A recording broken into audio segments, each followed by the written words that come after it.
Welcome to Dollars and Cents, Creating Your Fulfilled Life with Nicole Romito from Private Vista. In this podcast, we draw from years of experience as well as guest specialists to help you create the life you imagine. Join us in this journey as we enlighten and empower you to align your lifestyle to help you achieve your goals with a clear picture of your future. Now, let's get to the show. Hello and welcome to Dollars and Cents with your host, Nicole Romito. Nicole, how are you? I'm doing great, Eric. How are you today? I am fantastic. I know that you've got another guest as usual, and I'm just so excited because we were talking a little bit before the show started, and it seems like you might know this guest pretty well. Yes, I am excited that today joining me is Julie Liss, who is a client of Private Vista. So I'm very excited for this conversation. All right. So am I. Take it away. All right. So before we get into our topic and what Julie and I are going to be discussing today is how Private Vista has helped her and her husband, Joe, with, I love this term she used, the great revaluation of their financial situation. And as Julie and I were preparing for the call, we really quickly came to a conclusion that it is so much more than just what is your number. So welcome, Julie. Thank you, Nicole. I'm happy to be part of this conversation with you. Yeah, I think it's going to be a really good one today. So before we start our conversation, I just want to give our listeners a little background on you. So Julie is a 30-year advertising and marketing leader. She most recently served as the Chief Strategy Officer and Managing Director for Hal Riney and the community advertising agencies, which are both part of the Publicis Group. She has worked with and developed award-winning brand strategies and creative campaigns for a wide range of national global clients, which range from Gatorade to Nissan and Infinity, along with Visa, T-Mobile, and Verizon. So lots of household names, and probably you were a big part in making them household names. In addition to that, which I'm super excited to talk a little bit more about, is you've spent a lot of your career studying and researching the impact of humor and comedy and how that can really improve the effectiveness of communications. And I know we'll talk a little bit about the book you're currently working on, which talks about how to, get a laugh while connecting with people to brands and companies' ideas. So lots of good stuff. And I love the humor thing because I know personally I try to infuse humor when I'm working with clients, even though clearly what we do at Private Vista is serious work. I have found that personally by being able to make people laugh or we joke about things, it can help them let their guards down so that they can really absorb and be open to, ideas and strategies, and therefore a lot more open to thinking about how is the best way to maximize our finances and wealth. Yeah, I think we'll get into it more, but that's so important to not make this sort of financial life so worthy and so invested with meaning and acquisition that you forget how to laugh. Because we're all humans, we need to have connection more than anything else. And I think sometimes we get frightened when we think about finances because it feels very important, right? Right. Very serious. These are very serious topics as you're becoming the adult you want to be and beyond that. And I think sometimes it becomes limiting to our abilities, right? When we think about finances that way versus saying, hey, I am where I am. How do I get to do more of what I want to do? We were talking last time about, finances and that dreaded word retirement, right? Right. Which is all about what do I do next? And I think the conversations that we've been having is not what do I want to do next? What do I want to do now? What do I want to do more of with my now? And not what's that sort of putting it off for the big what's next. And I think to your point about the focus on what's the number, can I retire at X age with X amount of money? There's tons of Google searches that have you do that. That's sort of the wrong question to ask. I agree. And even I know if I'm with friends or if I meet people the first time, it is all about the number, right? Well, how much do I need? Is $1 million enough? Is 10 million enough? And it's just so much more involved to and I'm always like, I don't know what is your lifestyle going to be ongoing? How long are you going to live? When do you want to stop having to work for pay? What are your thoughts for legacy, whether it's for family or organizations you care about? Even those things are monetary issues versus what do you enjoy doing? Yep. Right. Exactly. What is the thing that you enjoy doing? Okay. How do we help you do more of that? And then we can start to evaluate. And that's, again, the conversation that I had with the financial group at Private Vista was great because of that conversation. It wasn't a conversation about money. It was a conversation about engagement. And what you do with your time. So I think, and as we talked before, again, this sort of great reevaluation moment that most of us went through during COVID, it did make you stop and think about what you were doing with your time and what you're creating wealth for, especially when we stopped going to the office, right? So all of a sudden, my corner office, my statement heels and purses made no difference whatsoever. And I was telling you before, I looked at my closet and I went, I haven't worn any of you guys for like 2 years. And what's fabulous, that about? Right? Right. And I felt, and then you go, shame on me for having cared about some of that stuff. I mean, I liked a lot of it, but to have cared about it in a different way when it comes to what does it mean to have a career, have this sort of sense of growth and stature in a business. Now what are you actually doing with your time? Right. And I think too, how are you filling the need for your sense of belonging? As you mentioned, we're all human beings. We all have emotions, and you spend a good deal of your time at work. And pre-pandemic, most of us are in the office 5 days a week, X number of hours a day. And now it's been, good and bad of how do you reconnect to those relationships or build new relationships as new people are joining the team. So, yeah, I mean, I did realize how much community and casual conversation we lost in the pandemic. Everything went to Zoom engagements, and you realize that you don't have the same way to see people. Just the seeing of people, the reading of their body language went away. So there's a whole nother set of skills, I'm sure, that most business leaders have to start to get smart with, which is, if we are not going to be together, then what? What does that mean? Because we can't just do a version of not being together in the online space. It just doesn't work that way. Right, exactly. So I want to circle back to a comment you made. If you would love, I think our listeners would be really interested to say, as you were having the conversations with your team at Private Vista, maybe a little bit, because I know you and Joe, recently made a big, certainly physical relocation of where you guys are living and how you're living. What are some of the conversations you had, either questions that were posed, challenges you discussed, and how did you and Joe and your team at Private Vista kind of figure out what's the plan, or at least the initial idea, so you guys are both getting what you need?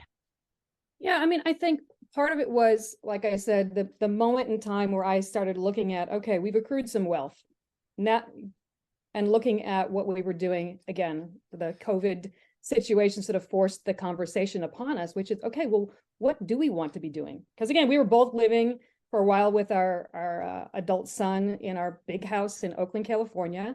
Mm-hmm. Gorgeous home, a lot of rooms. It worked well for the pandemic, but too big for us, just the two of us. And so that always sort of sparks a conversation about, well, now what? Now what? But again, even I did it to myself. What's next? What's next? Right. Versus saying, not what's next. Don't ask what's next. What now? What do you want to be doing? And I think I'm lucky because I've always worked in a creative industry, advertising. And Joe has been an actor, writer, and a comedian, started his career at Second City in Chicago. So we've always been surrounded by creative people. And so the sense of creativity being as much or more of what our contribution is to the world, not just acquisition. So we could have the conversation about, okay, we're not interested in figuring out what more or how much more. We were interested in having a conversation about what do we do with what we have, and what does living small look like? Again, it was great to walk through scenarios. What would living small look like? What would living larger look like? I mean, to give you confidence that it's not one size fits all. Right. And to kind of test different ideas just to understand what does that mean? What are the choices that allows us, or what are the ramifications or consequences? Because even if you are, like you said, not focused on the numbers, you do want to make sure you're making an informed decision. So you're not doing something today that potentially could jeopardize, your situation tomorrow, if you will. Yeah. And I think, but again, all of those are the conversations, and it's not sort of a no judgment zone, which isn't, well, Correct. You don't have enough for a conversation. No. Let's talk about where you are. Right. Again, what you might want to accrue in the future, what that looks like. And I think there's so much, obviously, the opportunities are endless, and that can be stifling sometimes, even to start the conversation. And so I think just starting the conversation was so important for us to be able to start, okay, let's take stock and look at what the possibilities could be, and could is important. So it wasn't the number, right, to say, I must get here before I have the conversation. Should be, right? Or should be, because that's what everyone, you're right, many people get so caught up in, I need, the number or things like that. And then can possibly get into comparison. And I know I always say comparison is the thief of joy. Right.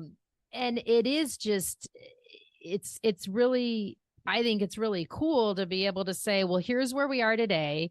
And so many of our clients and just people I know rarely have taken stock of just put everything that they own and future income and things like that on one piece of paper.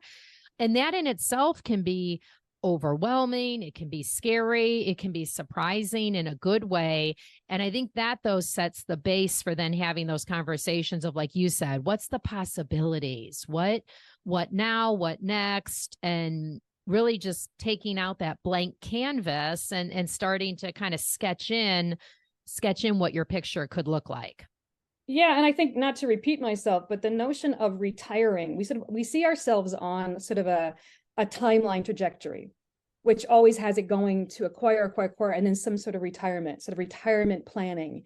And even that word suggests an opting out versus opting into something else. Yeah, it suggests or a side movement. Yeah, right? It's an ending. It's like we're heading towards something, and it's like retirement, and then what, right? And I think nobody wants to be on that journey. You want to say, no, I'm vibrant. I'm staying involved in things. So there's a different conversation that you can have that doesn't say, have you saved enough for retirement? Yeah. And what are you accruing wealth for? To do right. what? And let's talk about that. Yes. And long ago, we stopped even at Private Vista using the words like retirement plan or retirement projection, and switched to, financial independence. Mm-hmm. And we also, with clients such as yourself and other ones who are preparing for it, or they're there, it's, what are you moving towards? Like, the focus isn't what are you leaving behind or what are you moving from, but what are you moving towards? Because that's where you really see people like get engaged and light up and get jazzed, because maybe they love their job, or they love the ability of what they were able to earn to do it, but they're like, that's not what jazzes me or gets me out of bed and I'm excited anymore. So how do I want to fill my day? And most people, I would say, if you have a sports hobby, whether it's tennis, golf, or I know pickleball's really big right now, right? So between that, and if you have kids and or grandkids, for most people, that's not enough to fill the day. Right. And I think, though, there's a sense of, for some people, maybe this is me and my, my set of cohorts of giving up. You leave the industry, you've given up, you can't hack it anymore. It's too busy or something. And I think there's taking the energy that you've created, the context you've made, the knowledge that you've acquired is as important, and taking that and turning it on to something else, like giving it new life, new agenda. Again, why the word retirement is such a, even now people go, you retired? I'm like, I haven't retired. I'm working as an author now. I'm doing some consulting, but I'm no longer in the job, capital J, right? The job. Exactly. And that's frankly okay with me, of course. But I think there is that fear from a lot of people of, even to have the conversation suggests that you're thinking about stopping or giving up. I know the and giving I would up, say, you're not giving up. Don't stop.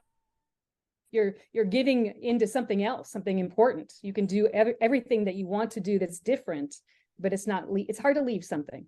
It's very hard to leave something. Well, it is, especially when you've done it for, in your case for 30 years. So, right. It's at this point, your whole adult life. So it does become a part of your identity, having the structure, having your cohort, things like that. What has been, I would say, some of the maybe, and it doesn't have to be unexpected, but some of the things that surprised you, and then some of the things that are challenging you as you're, moving forward? Like you said, you're still doing consulting. We talked about you're writing a book. Yep. I mean, I'll be honest. We spent the last almost 6 months selling our house in Oakland. So that's a labor of love. If anyone has sort of sold their big family home and try to get rid of stuff and close that out. So we went from, a large home in Oakland to our 800 square foot cottage here in Lakeside, Michigan. Oh my gosh. How's that transition? It's, in some ways it's just fine. I'm so happy to not be moving right now. I'm so thrilled that I'm done with that. Yeah. Yeah. There's a lot that goes with that. It reminds you that you can live small and live well, for sure. And have everything you need around you. And, I miss the kitchen I remodeled in Oakland, for sure. But, it hasn't been as much, honestly, as much of a shock to the system as maybe I thought it was going to be. Well, that's good. Yeah. I thought, what is going to happen?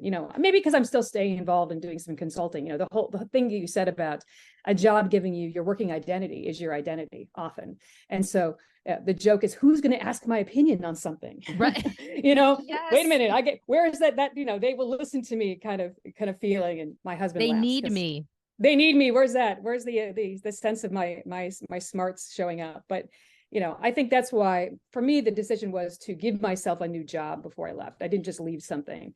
I wanted to create new things, focus on some writing, which I couldn't do with the job. So I really needed time to spend on it. So my next 6 months are going to be making that happen, sort of locking that down. And then we'll see, because I'm not opting out, like I said, sort of opting into new things.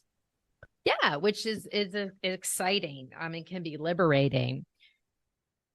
It is liberating. Okay. One last thing on that, because I think our job lives and in the last few years especially are so controlled by like the calendar.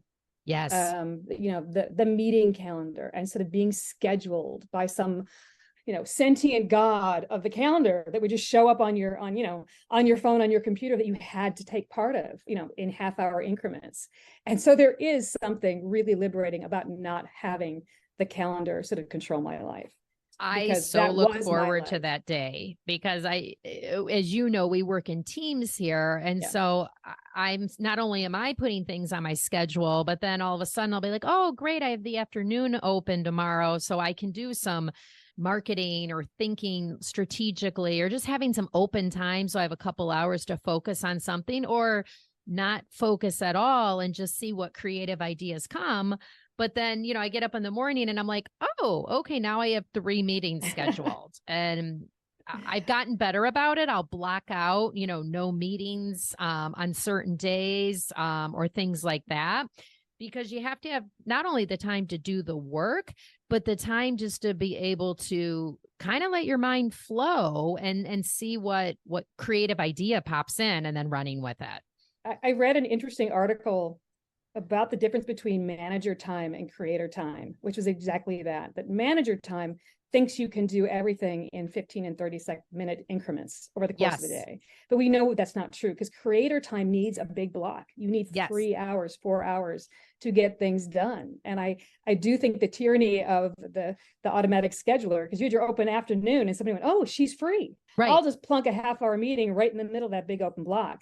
Exactly. And we actually need that time to be creative. So that'll be my next goal, is to get rid of calendarization of our business careers. Yes. Oh my gosh, that's a great goal. Happy to work on that one with you. But the freedom of, again, freedom of place. We all have sort of realized that we don't have to be someplace. Correct. We can be any place. That's freeing. I think the freedom from the calendar, freedom from the email box, all of those sort of little sort of daily activities of being in business, that I don't miss at all. And I'm glad that I can control that for myself. It gives me the perspective of what I can do, again, versus being controlled by something else. So there's some control there too. Control and freedom is really heightened and exhilarating. Absolutely. I'm like, those are two big things in life. And I think you pair those with, generally as a society, we all think that the busier you are, the more important you are, or you're getting stuff done and moving up. Right. And yeah, I think that's so true, that's sort of, oh yeah, I have no time for this, or right. I was too busy to respond. And like, oh, if you get in that mindset, you're sort of, one of the things I always would say is, if you're not having fun, you're doing it wrong. Oh my gosh. And I am so with you on that. Right. And whenever we weren't having fun, I'm like, guys, if we're not having fun, what are we doing? Why is this shouldn't be stressful. I'm a total anti-stress person. It will always get done. We should always have fun. Yes. Of course, we were in advertising, like it's advertising, guys. It's advertising, right? So, yeah, we're not. So nobody's saving, right? Wildfire situations. We were in a safe space already. So don't get stressed out about business. There was a book that I read recently. I highly recommend it, called 4,000 Weeks. I don't know if you've read that book, by Oliver Burkeman. No, I haven't. I highly recommend it. He says we all have like 4,000 weeks if we live to 80 to live our lives, right? That's sort of, really? Oh no. But the suggestion is things like, don't focus on the wrong things. Don't focus on emptying your email box. It will only fill up again. Yep. It's the worst thing you can do. Like, do the important stuff. If they need to come back and find you, they will, And then he also talks about how we find joy in doing things with other people. Amazing joy from joining a choir, or doing line dancing, or frankly, going to marches in support of something, or going to a live theater show, plug for comedy. There's reasons why an audience reacting to something gives us collective joy that you don't get being by yourself. So prioritizing group experiences is something that we should do too, because you don't opt out to be by yourself. You should opt in to be with other people. So I guess for me, part of the COVID situation was I was in my house for like 2 years straight.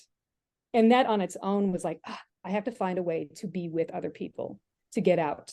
Yes. I hope we all do that more as we can get out and enjoy the community of groups of people. I agree. And I would say I'm pretty much, I love people. I get energy from them. I go into a room of new people and I'm like, oh, look at all these great people I can meet and learn about.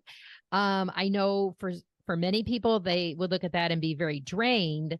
And my challenge is actually scheduling downtime or alone time for myself. Because I'll just keep going. And then my body will just be like, Nicole, this is crazy. And we're shutting you down. And the next thing I know, I'm like, oh, I slept 12 hours last night. So, well, it is always a balance, right? It's a balance of focus and being your own personal zone, but then allowing yourself to share in the communities of others, because, we do have an epidemic of loneliness in this country too, that we have to be careful of. So it's not just, what are you doing? What are we doing? Right. There's the collective sense of what your life has to offer. So all those things are true, right? I'm happy to find focus for myself, but also find community with others. And so that's the balance that you keep finding for yourself. Yes, I agree. And as we travel through this journey called life, that's going to ebb and flow on what you need at any given time and what your community or how much connection you need.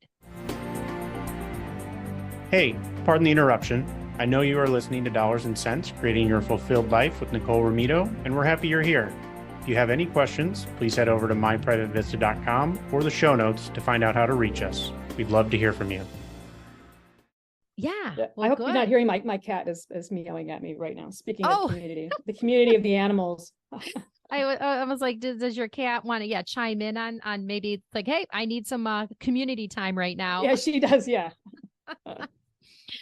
Oh, that's funny, because I know my one cat, she'll be sleeping and she loves being on client Zoom calls. Sure. And as soon as she starts hearing, and there's certain clients' voices, and she just runs right up to the camera and they're like, oh, there's Nina again. So Nina's part of the Private Vista team as well. Oh, good. I love that. Yeah. I love that. Yeah. And animals and all things. Yeah. We moved both of our ancient dog and cat from Oakland. That was an experience in of itself. More for Oh, later. wow. We drove Wow. cross country. Yeah.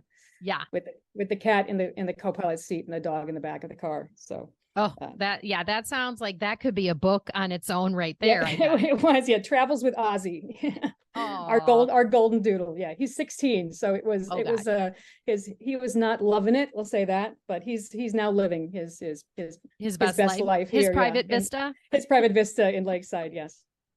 That is great. Well, that is great. Well, I'm just trying to think anything else that you want to add about as you were, you and Joe were doing your great reevaluation, things that either maybe in conversations with your private Vista team, you guys were like, never thought about it that way, or something like, oh, we didn't think of that at all. And, that might be a tough conversation for me and Joe, or I just feel like with money in general, it's still such a taboo subject in our country. And even with a lot of couples that I know that have a great, strong, open communicating relationship, that might be oftentimes people have different values that come together, or there's just certain topics where you're like, we're going to just not talk about this ever. And that allows us to move on happily married. Right. I mean, I think we're lucky. We do have a strong relationship and a shared sense of values, that we do view money in the same way, which I know a lot of people don't. So we do have that going for us. I think, the conversations about how can we afford to support creativity was a big one. Me writing, Joe's an actor and a writer. Right. And, how can we invest that money that we have into those kinds of behaviors? Is that smart? There's some sort of a question mark you have in your head. Like, again, can I take money out to do that?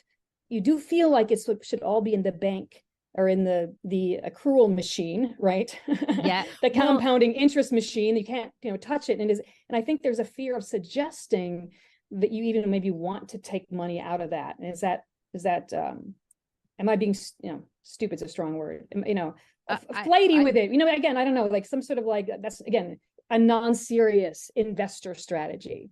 And I think the conversations that were not about an investor strategy, again, seems obvious, but a life strategy are really freeing to have, so we're not where the money goes to accrue. So by the time you want to access it when you're retired, again, wrong conversation to say, okay, here's where we are in life. Here's the kind of stuff we think we want to do. Maybe with it, is that smart? Can we? Could we? Right. How do we, and even having our team say, okay, we can put this amount of money aside every year for creative projects. I mean, I know that seems obvious, but okay, great. So we can actually budget for creative investment and feel good about that, and not feel like we're taking it away from our life investment, if that makes sense. The sort of sense of, oh, this is the money we need to take care of ourselves. I think we think of the money we have as being almost all security for the future in case of negative times. Right. The inevitable bump in the road. Yeah, exactly. And I think that's a good conversation to have, to be like, no, I mean, yes, that too, of course. Don't be stupid with it. But what does it mean to say, yeah. And if you want to call us and say, hey, we're thinking about this thing, let's talk about it. I mean, the team is very open. I think if I called like, hey guys, we're thinking about putting on a show, what can we afford to put into that? And it'd be a good conversation. That'd be a fun conversation. Right. And that's one of the things those are the conversations we most enjoy with our clients. And I think one thing I've heard people say is like, well, like you said, it's like, well, this is our savings for retirement or our savings for our future. And with clients, where you and Joe are at, we're like, but you're at your future. Like, this is the whole reason you saved saved along the way. You did the right things. And, I've had clients be like, well, I can't take money out, Nicole, that's my savings. And I'm like, but this is what you were saving for. Saving for what? Yeah, exactly. Right. Saving for what? Right. Like, we're always going to make sure we're going to be like, hey, as long, we're not going to let you do anything. Well, we're not, it's your money. So it's not, we let you do anything, but we would want to make sure that if you do this, like you said, are we still going to be okay? Can we invest in our our comedy show we want to put on and still know that we're okay for the rainy day, the bump in the road. And even if life goes as planned, you have enough to say, yep, we can keep a roof over our heads. Yeah. We can pay for healthcare. We can feed Ozzy. And, you're going to be able to meet the things you have to do, but how do we layer that on and say, yes, but there is room and there is a way for you to do what you want to do and what's going to fill your cup up. Yeah. And again, it's an open conversation, which I've enjoyed.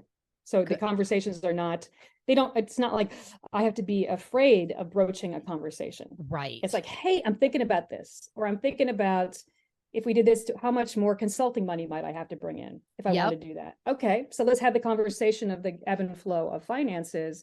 But again, it's sort of a no judgment zone, which I don't know why I would have thought it would have been, but I think there is, again, fear of financial planning, that you don't know enough, or you should know more, or you should be better at it as a person. I've had a lot of people be like, oh, I thought you were going to judge me because, this is how I spend my money, whether it's on a club or this is my hobby or right. They're like, and I'm like, there's no right or wrong way to spend your money. I always tell clients, like, I like to golf and I like to travel. So I spend a lot of my discretionary funds there. And you might think like, oh, that's a waste of money but there is no right or wrong or judgment. Or wasteful spending. I was joking about I don't wear my shoes, but maybe I want to buy more shoes in the future.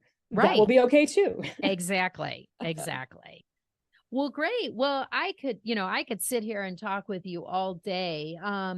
Why don't I'd love, if you'd like to, do you want to wrap up maybe sharing a little bit about how your book's coming along and what's fueling you there and what it's about, if you want to? I don't want to put you on the spot. Oh, no, I'd be happy to, because we've been talking around it a little bit, that if you're not having fun, you're doing it wrong. I think, and this speaks to a little bit about finances, the sense of people wanting purpose, even brands wanting brand purpose. And again, it feels very worthy and serious. And I think we've lost sight of the fact that connecting through humor, getting a laugh from somebody actually is the most important thing that you can do to connect. And it does all sorts of brain science stuff. It codes memory in your brain when you laugh. It's the part of your brain that learns. It's the part of the brain that, like you said, barriers come down. And I think we become, in some ways, so enamored with our seriousness in branding and communications and in marketing and even in politics or any kind of communication, that we forget that it doesn't mean that you're being unserious by getting people to laugh with you. Right. Right. Or you're not a serious company, or not taking the situation serious.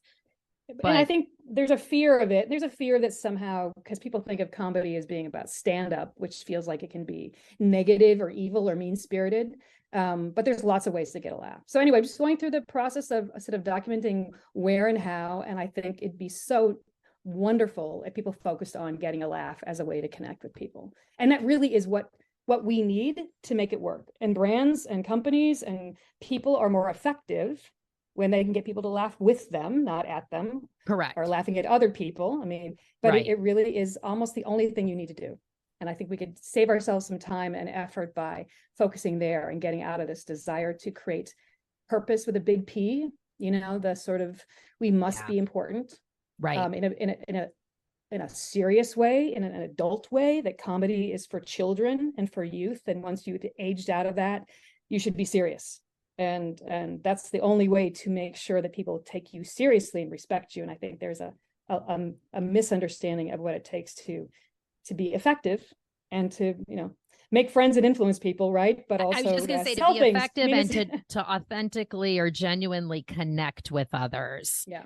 And I loved you brought up, is it childish to be laughing? And because I feel like anytime, if you're working with a coach or, reading stuff, they're all like, remember when you were a young child and like what brought you joy, or you were so curious about everything. And it, it is, I think as we get older, we get trained both by parents, and then when you're in the workplace and just the world, like you said, is I must be serious and have a purpose. And And I the think purpose is always emotionally not funny. Again, there's in advertising, we talk about going for the emotion, but if it's emotion that makes you cry, that's a self-reflective emotion.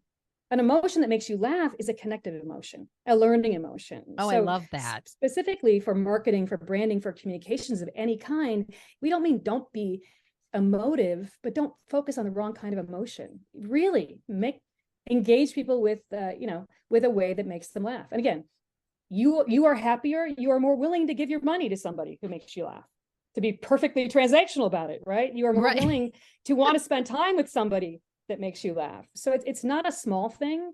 And it's actually we'll say the value exchange between the laughy and the laugh creator is better for both. So the rising tide that lifts all boats when it comes to communication.